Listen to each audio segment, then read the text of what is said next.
दोस्तों, यह कहानी बहुत ही भावुक और एक सच्ची घटना पर आधारित है।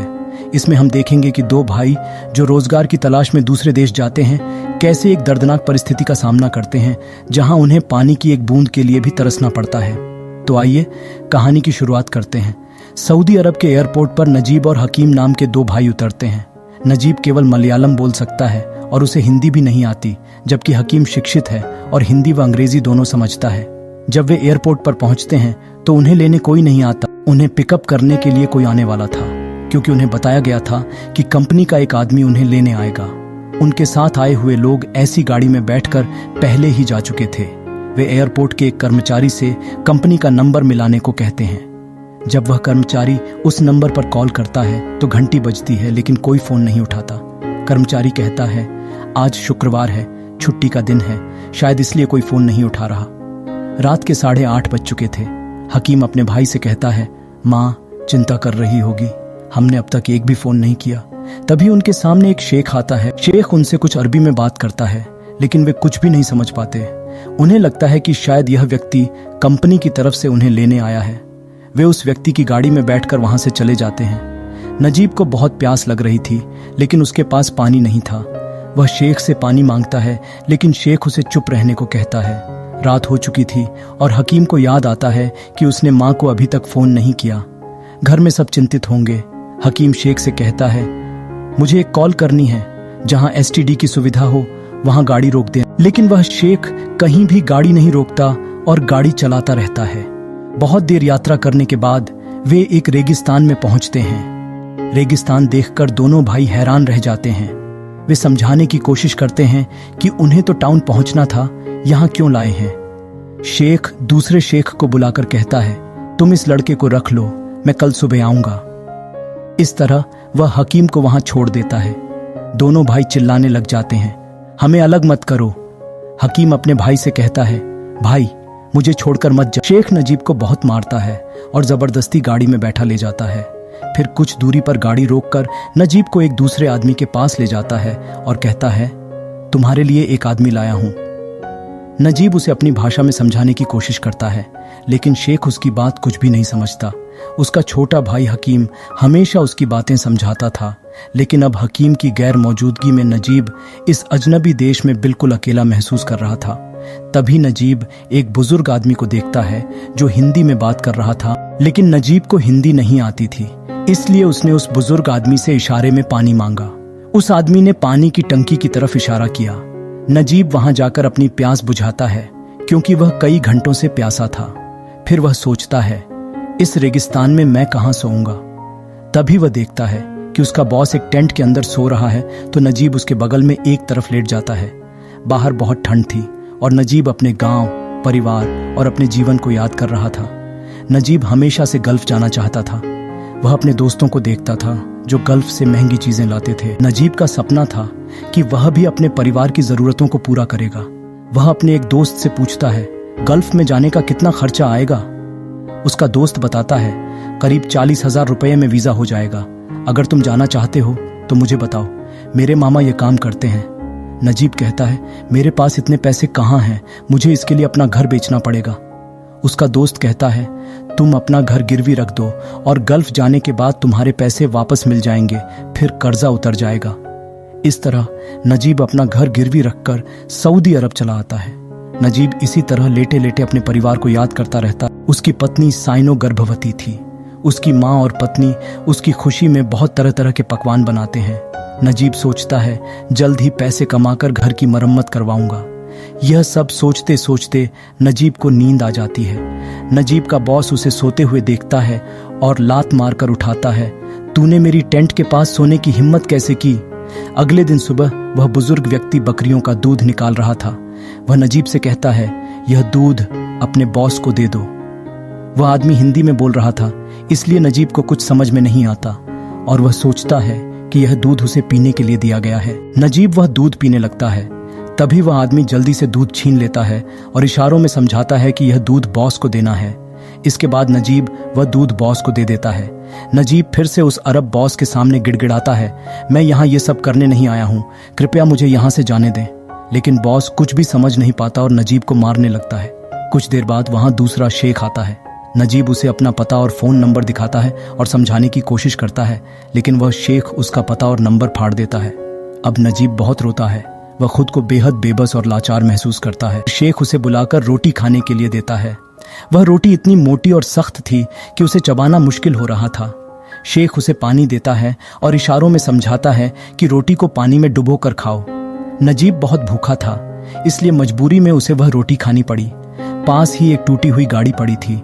नजीब रात में उस गाड़ी के अंदर जाकर सो गया।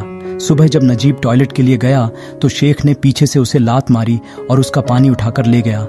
नजीब ने कहा, अब मैंने क्या गलती कर दी? तब वह बुजुर्ग आदमी कहता है, यह पानी शहर से खरीद कर लाना पड़ता। फिर वह व्यक्ति और कहता है, यह पानी शहर से लाया जाता है, इसलिए इसे बर्बाद नहीं किया जा सकता। नजीब तब कहता है, तो मैं साफ कैसे करूंगा? वह व्यक्ति रेत की तरफ इशारा करके कहता है, इसे इस्तेमाल करो। नजीब को इससे बहुत शर्म महसूस होती है। अब उसके इतने बुरे दिन आ गए थे कि टॉयलेट के लिए भी पानी नहीं मिल रहा था। फिर वहां एक आदमी आता है। नजीब उससे पूछता है, क्या तुम मुझे अपनी गाड़ी में यहां से ले जाओगे? तभी अचानक शेख वहां आ जाता है और कहता है, तुम इस आदमी से क्या बात कर रहे थे? फिर वह नजीब को बंदूक के पिछले हिस्से से मारने लगता है। नजीब अपने गांव के उन दिनों को याद करता है जब वह नदी में नहाता था। अब तो कई दिन हो गए हैं और वह ठीक से नहा भी नहीं पाया। नहाना तो दूर, यहाँ शौच के लिए भी उसके पास पानी नहीं है। एक सुबह शेख नजीब को उठाकर कहता है कि उसे बकरियों और भेड़ों का दूध निकालना होगा। यह काम पहले वह बुजुर्ग व्यक्ति करता था, लेकिन आज वह कहीं नजर नहीं आ रहा था। शुरुआत में बकरियां नजीब को कई बार मारती हैं और वह घायल हो जाता है, लेकिन धीरे धीरे उसे इसकी आदत हो जाती है और वह दूध निकालने लगता है। अगर वह यह काम नहीं करता तो उसे वह मोटी रोटी भी नहीं मिलती। अब नजीब यहाँ कई दिन बिता चुका था। एक दिन नजीब टूटी हुई गाड़ी के शीशे में खुद को देखता है, लेकिन वह अब पहले जैसा नहीं रहा। उसका शरीर कमजोर हो चुका था और खुद को देखकर वह बहुत निराश हो जाता है। इसके बाद वह आत्महत्या करने के इरादे से एक पहाड़ी पर जाता है।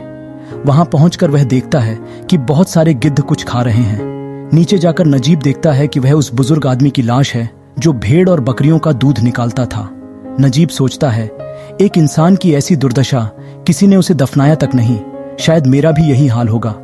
नजीब उन गिद्धों को भगाने की कोशिश करता है, लेकिन वे उल्टा उस पर हमला कर देते हैं।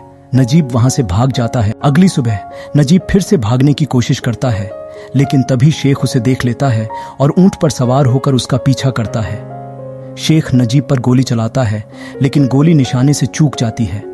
डर के मारे नजीब वहीं गिर जाता है। शेख अपनी बंदूक से नजीब को इतनी बुरी तरह मारता है कि उसका एक पैर टूट जाता है, ताकि वह दोबारा भागने की कोशिश न करे। फिर शेख नजीब के हाथ पैर बांध देता है और उसे पानी पीने के लिए भी नहीं देता। रात में नजीब बड़ी मुश्किल से अपने हाथ खोलता है और पानी पीने लगता है। फिर हम देखते हैं कि नजीब को ऐसा लगता है कि उसे यहाँ 1-2 साल हो चुके हैं। एक दिन नजीब भेड़ और बकरियां चरा रहा था, तभी अचानक रेगिस्तान में बारिश होने लगी।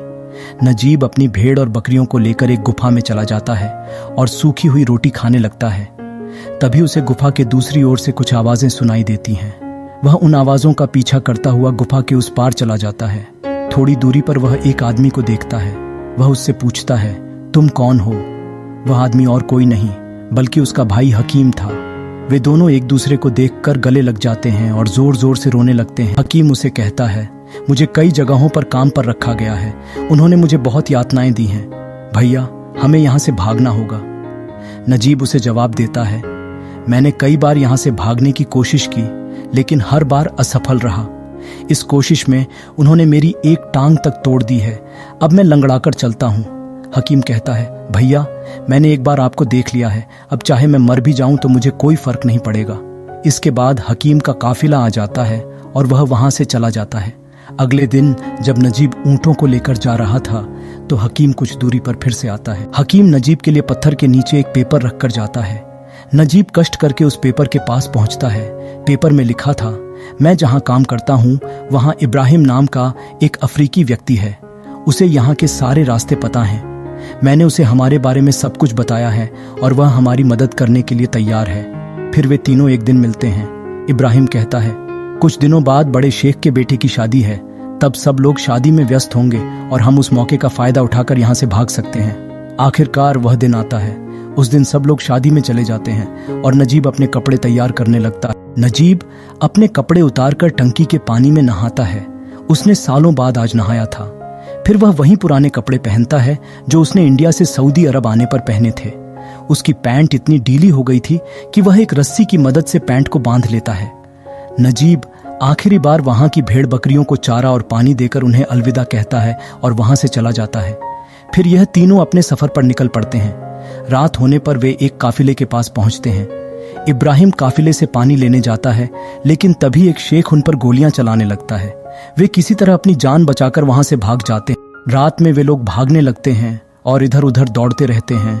सुबह होने पर उन्हें एहसास होता है कि वे रास्ता भटक गए हैं। चारों तरफ सिर्फ रेत ही रेत दिखती है।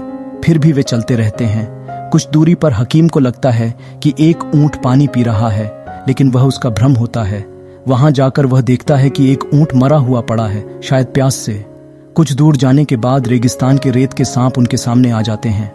इब्राहिम हकीम को खींचकर उस जगह से हटा देता है, लेकिन नजीब वहीं खड़ा रहता है। इब्राहिम उसे कहता है, तुम वहीं से हिलना मत। कुछ ही देर में सांप वहां से चला जाता है। रेगिस्तान में नंगे पांव चलने की वजह से नजीब के पैर घायल हो जाते हैं। इब्राहिम अपनी कोट का कपड़ा फाड़कर नजीब के पैरों पर बांध देता है। अब भूख और प्यास की वजह से उनकी हालत और भी खराब हो चुकी थी। इब्राहिम बार बार उनका हौसला बढ़ाता है और उन्हें आगे बढ़ने के लिए प्रेरित करता है। चलते चलते हकीम और नजीब दोनों बेहोश हो जाते हैं। इब्राहिम को उन्हें होश में लाने के लिए अपने पसीने को पिलाना पड़ता है। अब इस रेगिस्तान में उनकी यात्रा 3 दिन से चल रही है। हकीम का शरीर अब उसका साथ नहीं दे रहा था। सामने एक शहर दिखाई दे रहा था, लेकिन वो भी उसका भ्रम था। शायद उसका दिमाग अब काम नहीं कर रहा था। हकीम ने दोनों को धक्का देकर वहां से भागने की कोशिश की और प्यास के कारण रेत खाने लगा। हकीम वहीं गिर पड़ा और उसकी सांसें थम गईं। नजीब अपने भाई के लिए बहुत रोया। उसकी मां ने कहा था कि छोटे भाई का ख्याल रखना, लेकिन वो बेचारा अपने भाई का ख्याल नहीं रख पाया। तभी सामने से एक रेत का तूफान आया। इब्राहिम ने नजीब को वहां से खींचकर उस तूफान से बचाने की कोशिश की। हकीम का मृत शरीर भी गायब हो जाता है। वे वहीं पर पड़े रहते हैं और अगले दिन फिर से अपनी यात्रा शुरू करते हैं। धीरे धीरे इब्राहिम भी भूख और प्यास से परेशान होने लगता है।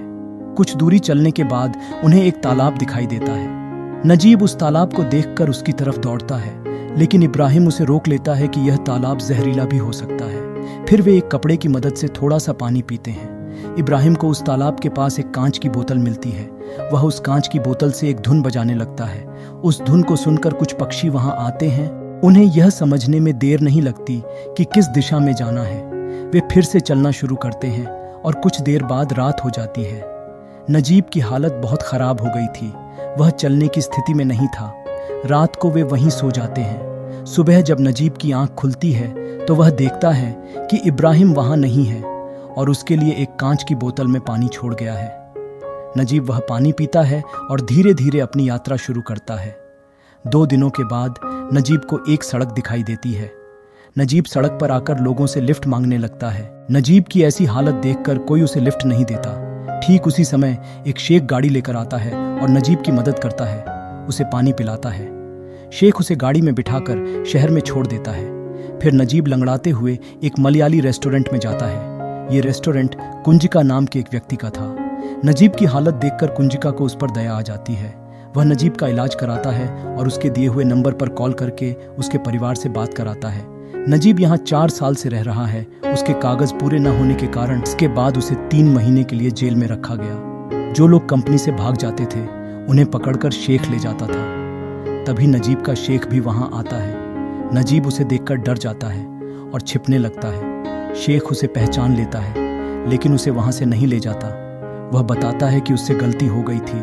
असल में किसी और को काम करने के लिए जाना था और उसने गलती से नजीब को ले लिया था। 3 महीने जेल में रहने के बाद नजीब अपने देश भारत वापस जाने की तैयारी करने लगता है।